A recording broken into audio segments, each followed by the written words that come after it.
Join us as we uncover the shocking story of how she feigned insanity after committing an unspeakable act, stabbing her mother 200 times in a desperate bid to elude the consequences of her heinous crime. Sabrina Zunich, a foster child, had been taken in by a woman named Lisa Conifil. Lisa gave Sabrina the life she deserved after being put through foster care. Sabrina was also diagnosed with ADHD, depression, anxiety, and bipolar disorder. She would constantly get into brawls at school. Sabrina then got closer to her foster father, Kevin, but they kept their relationship a secret from the rest of the family. Kevin had an $800,000 life insurance policy on his wife Lisa, which raised suspicion after all these details came out. Even though Kevin was nowhere near the crime scene at the time, the investigators believed that he was the one that pushed Sabrina into doing what she had done. Here is how Kevin's interrogation went. Were you and Lisa in the process of going through a divorce? Okay, now we're getting outside the scope. Are you going to talk to us about any of the situations that led up to what happened? I talked to Detective Parmenter. He said he wanted to get interview him about work, which I thought was probably a pretext. But everybody knows where she worked. Well, we never got to talk at length about the sequence of events and what happened. And that's what we're just trying to talk about. We're just trying to figure out what happened that night. His wife was brutally murdered here, and we're trying to help him. Help us. He can help us in the investigation. He wasn't within 100 miles of the house. I understand that, but he was with them prior to leaving the house, so he can discuss what the house was like prior to him leaving. Okay, we're done here then. Okay. Thanks for coming. Is there anything we need to know? Appreciate it. All right, see you later. However, the police were able to interrogate Sabrina after she went through the medical checks and was cleared to be interviewed, but her behavior confirmed their suspicions. What do you recall? Yesterday? Mm-hmm. Getting done with my homework? Getting, I don't know, and that's it. Mm-hmm. And going to bed. And we're at home? Mm-hmm. What, anything unusual happen? I don't know. Everything went fine according to what I knew of. Mm-hmm. What happened? Starting from when you got home from school yesterday.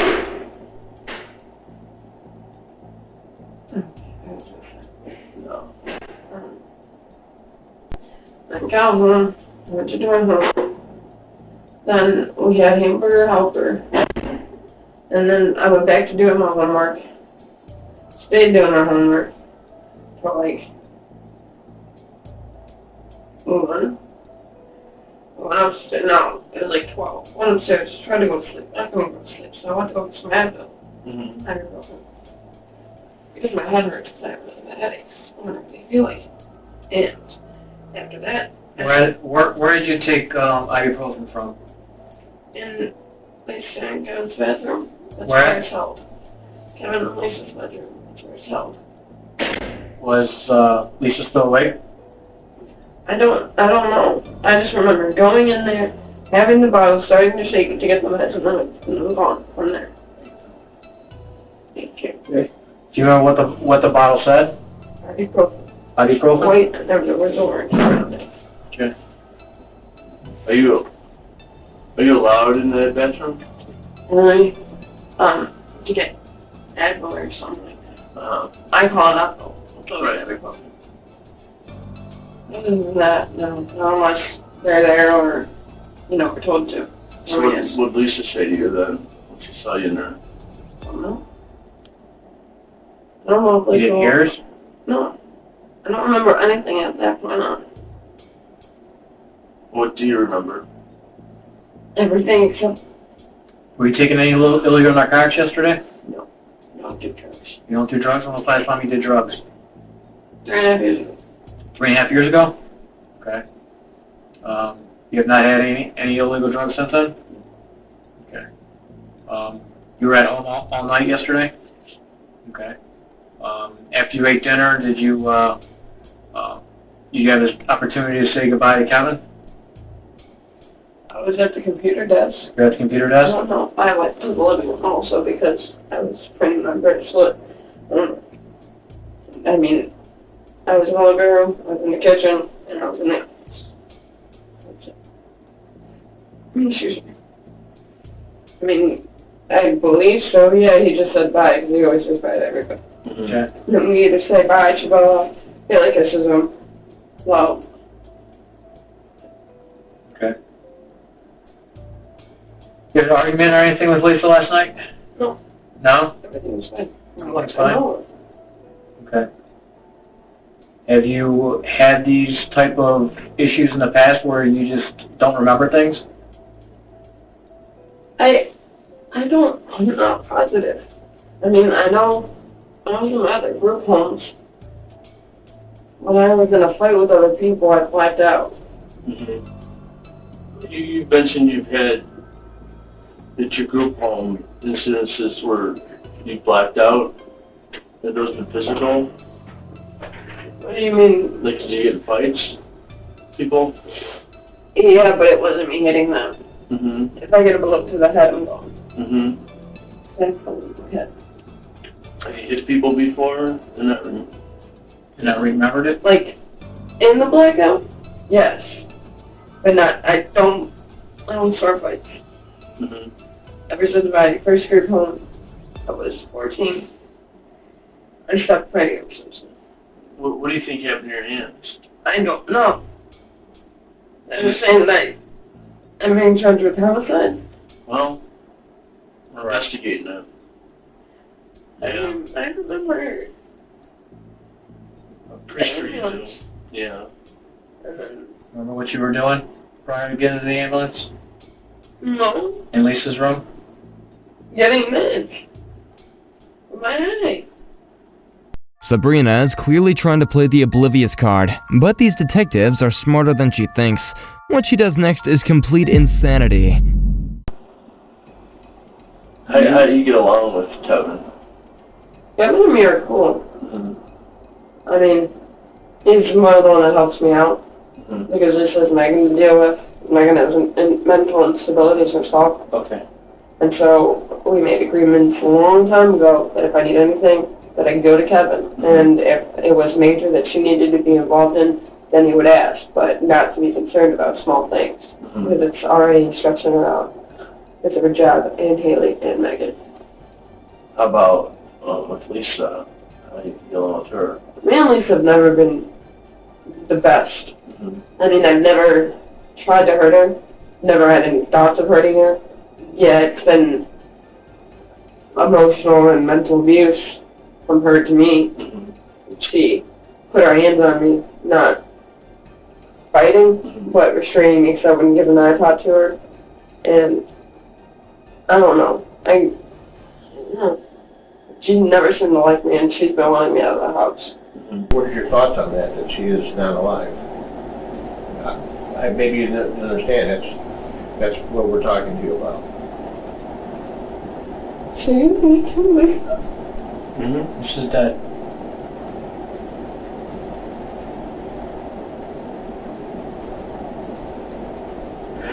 You should have told me I did it. Yes. Most of that blood was probably hers. That's why we need you to concentrate and think about what happened. What do you want me to eat? I don't. We don't want you to say anything except the truth, and we just want you to think about it, because something happened by the time you were getting your meds in the bathroom there for your headache.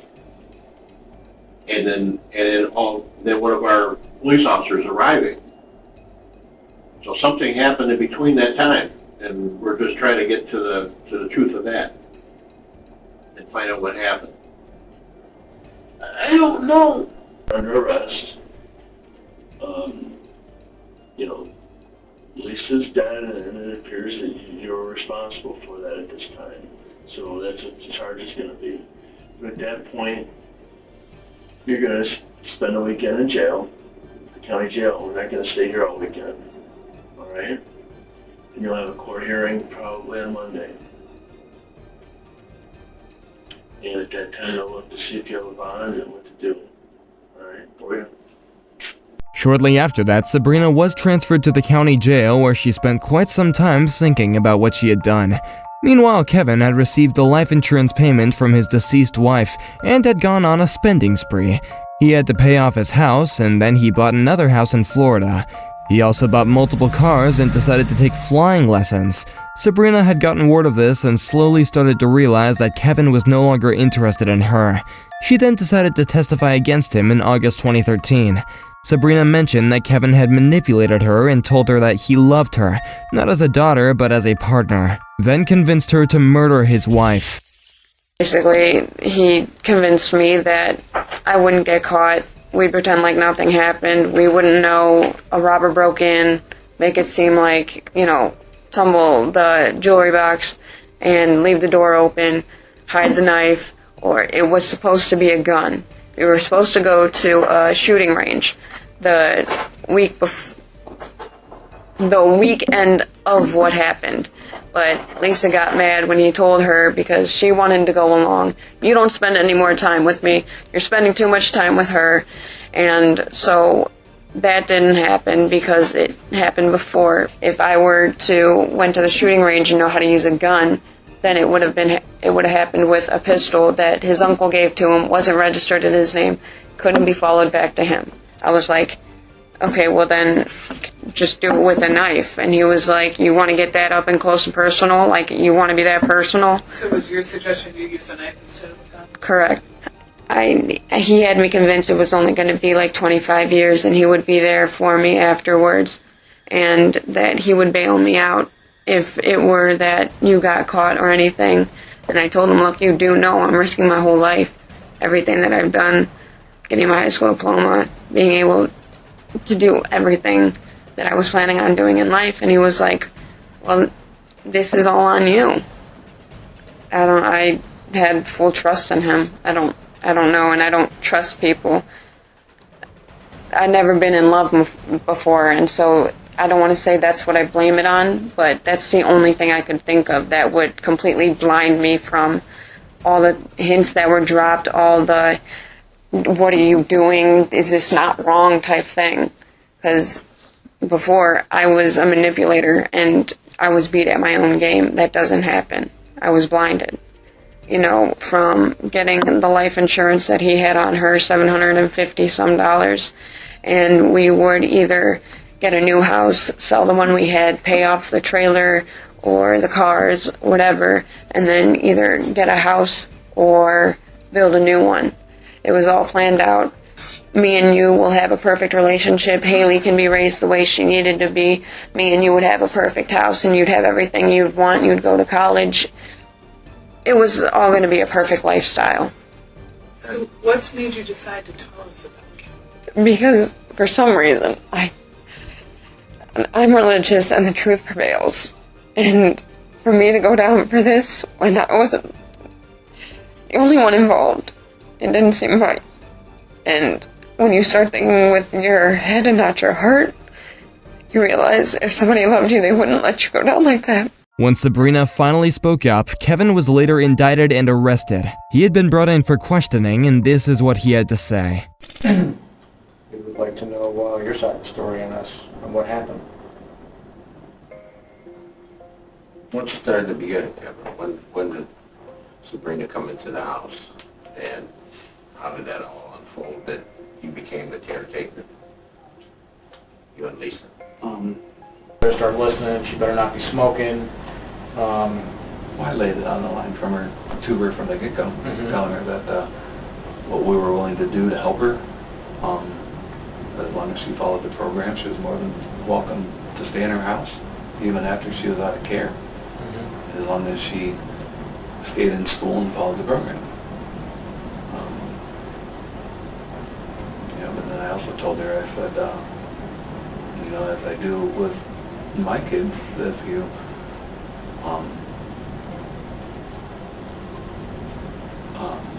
don't follow the rules of the program, then you're out the door.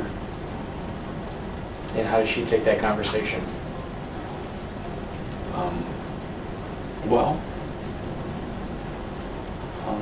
She liked the fact that we were willing to, let her stay with us. Because she was really nervous and worried about being out on her own. What was Lisa part of this discussion, or was it just you and Sabrina? No, it was always all three of us. Okay. All right. So you and Lisa had a discussion with Sabrina within the first month. She goes to this Lake Academy or something similar over there at the Willoughby Tech Center for her 10th grade year. How are things in the home during that time period?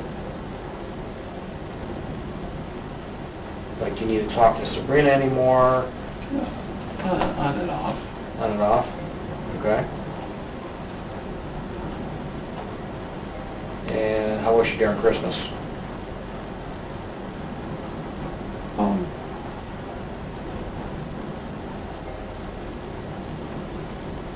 Okay. I'm excited. What was the relationship now with Sabrina and Lisa and you? How's everything gelling? Megan and Haley. Yeah, the family unit. How's everything gelling?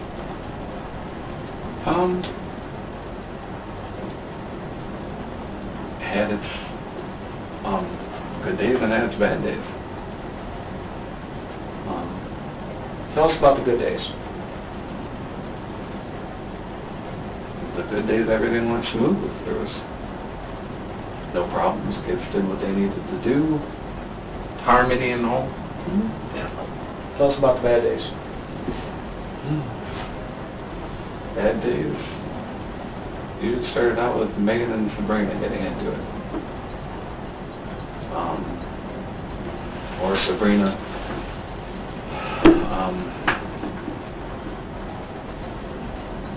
either not getting her way about something and reacting to that, or doing something wrong and having to be gotten after. Who would step in and correct her? Would it be you or would it be Lisa? It was equal. Okay. It got to the point to where Lisa got really frustrated, and so we made a decision for Lisa to just deal with Megan, and I dealt with Sabrina. At what point? When did that decision happen? I couldn't tell you. Kevin was clearly improvising a lot of this. Most of his interrogation had the word in it. Let's take a look at what happens when the cops tell him about Sabrina's testimony. That's your decision, and I wanted to work with you if I could, but I can't talk to you then.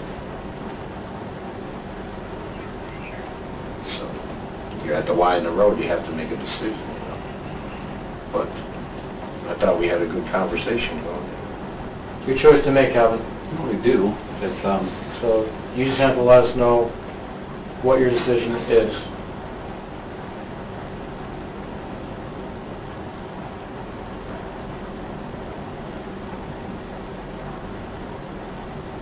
I should have a lawyer before we proceed. Okay. Are you asking for an attorney at this point in time? Okay. All right. Let's go ahead and kick your shoes off for me. Pat you down. Just put your hands right on the wall.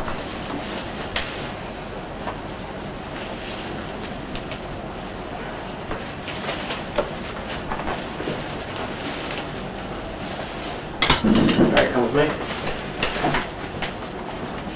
Kevin was then arrested and taken to trial, where he had a substantial amount of evidence against him. Kevin was later found guilty and sentenced to life in prison with the possibility of parole after 30 years. But it didn't end there. Kevin's lawyer then stood up and told the judge how unfair the sentencing was, considering his client was still claiming to be innocent. This resulted in the judge becoming quite upset. Mr. Kneifel maintains his innocence. For the state to suggest that Sabrina Zunick is a victim in this case is as absurd as the jury verdict. I do not feel that their verdict was absurd. but to say that the efforts of those 12 people is absurd, I take great offense to. I think they did their job. I realize that's not why we're here, but since you put it on the record and you brought that issue before the public, I think it needs to be soundly pointed out that it is just simply wrong. Well, Your Honor, you can't call me out on the record without giving me an opportunity to respond. Koenig, watch me. Well, Your Honor, Mr. Koenig, I have spoken. I have told you had an opportunity to speak. Excuse me, Mr. Zanella just said, fuck you to me, Your Honor. Sabrina also ended up getting life with the possibility of parole after 30 years once she pleaded guilty.